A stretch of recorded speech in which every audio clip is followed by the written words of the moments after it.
Hi hello ಸ್ನೇಹಿತರೆ, ಇವತ್ತು ನಾನು ಒಂದು ಪ್ರಾಡಕ್ಟ್ನ ತರಿಸ್ಕೊಂಡಿದ್ದೀನಿ ಅಮೆಝಾನಿಂದ. ಅದು ಯಾವ ಥರ ಇದೆ ಅಂತ ನೋಡೋಣ. ಮೊದಲೇ ನಾನು ಅದನ್ನು ಅನ್ಬಾಕ್ಸಿಂಗ್ ಮಾಡಿಬಿಟ್ಟಿದ್ದೆ. ಸೊ ಇವತ್ತು ಯಾವ ಥರ ಇದೆ ಅಂತ ನೋಡೋಣ. ನೋಡಿ, Morphy Richards Kingsman Pro 12-in-1 body groomer ಅಂತ ಇದೆ. ಬ್ರಿಟಿಷ್ ಐಕಾನಿಕ್ ಕಂಪ್ನಿದು ಬ್ರ್ಯಾಂಡು. ಸೊ ಈ ಥರ ಎಲ್ಲ ಬ್ಲೇಡ್ಸ್ ಎಲ್ಲ ಇದೆ. ಇದನ್ನು ತುಂಬ ಸ್ಮೂತಾಗಿ ಹ್ಯಾಂಡಲ್ ಆಗುತ್ತೆ ಅಂತ ಹೇಳಿ ಅಮೆಝಾನಲ್ಲಿ ರಿವ್ಯೂ ಓದ್ಬಿಟ್ಟು ಇದನ್ನು ನಾನು ತರಿಸ್ಕೊಂಡೆ. ಇವತ್ತು ಒಬ್ಬರು ಬೇಬಿ ಬಂದಿದ್ದಾರೆ ಹೇರ್ ಕಟ್ಟಿಗೆ. ಬನ್ನಿ ಅವ್ರ ಮೇಲೆ ಇದನ್ನು ಯೂಸ್ ಮಾಡಿ ನೋಡೋಣ ಯಾವ ಥರ ಇದರದ್ದು ರಿಸಲ್ಟ್ ಇದೆ ಅಂತ ಹೇಳ್ಬಿಟ್ಟು.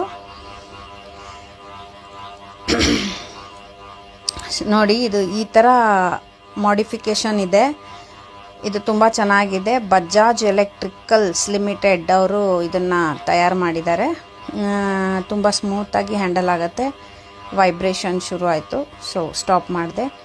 ಮೊದಲು ನಾನು ಹೇರ್ನ ಚೆನ್ನಾಗಿ ಪಾರ್ಟಿಷನ್ ಮಾಡಿಕೊಂಡು ಅದಕ್ಕೆ ಆ ಬ್ಲೇಡಿಗೆ ಒಂದು ಹೇರ್ ಕೂಂಬ್ನ ಫಿಕ್ಸ್ ಮಾಡಿ ಬ್ಯಾಕ್ ಕೂಂಬಿಂಗ್ ಟೈಪ್ ಮಾಡ್ತಾ ಹೇರ್ ಟ್ರಿಮ್ಮಿಂಗ್ನ ಮಾಡ್ತಾಯಿದ್ದೀನಿ.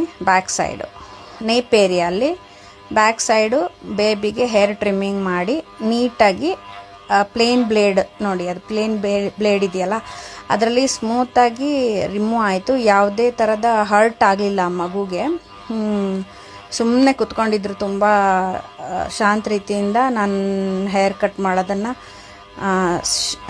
ಭಾಳ ಪೇಷನ್ಸಿಂದ ಹೇರ್ ಕಟ್ ಮಾಡಿಕೊಂಡ್ಳು. ಬಟ್ ನಾನು ಅಷ್ಟೇ ಫಾಸ್ಟಾಗಿ ಹೇರ್ ಕಟ್ ಮಾಡಿದೆ. ಬಿಕಾಸ್ ಯಾಕಂದರೆ ಹೇರ್ ಟ್ರಿಮ್ಮಿಂಗ್ ತುಂಬ ಚೆನ್ನಾಗಿತ್ತು ಟ್ರಿಮ್ಮರ್ ಮಷೀನು. ಸೊ ಅರ್ಧ ಗಂಟೆಲಿ ಆಗೋ ಕೆಲಸ 10-15 ಮಿನಿಟ್ಸಲ್ಲಿ ಆಗೋಯ್ತು. ನೋಡಿ, ಈ ಥರ ಹೇರ್ ಕಟ್ ತುಂಬ ಚೆನ್ನಾಗಾಗಿದೆ. ನನಗೆ ಕಾನ್ಫಿಡೆನ್ಸ್ ಇತ್ತು, ನಾನು ಹೇರ್ ಕಟ್ಟಿಂಗ್ ಚೆನ್ನಾಗಿ ಮಾಡ್ತೀನಿ ಬೇಬಿ ಕಟ್ಗೆ ಅಂತೇಳಿ.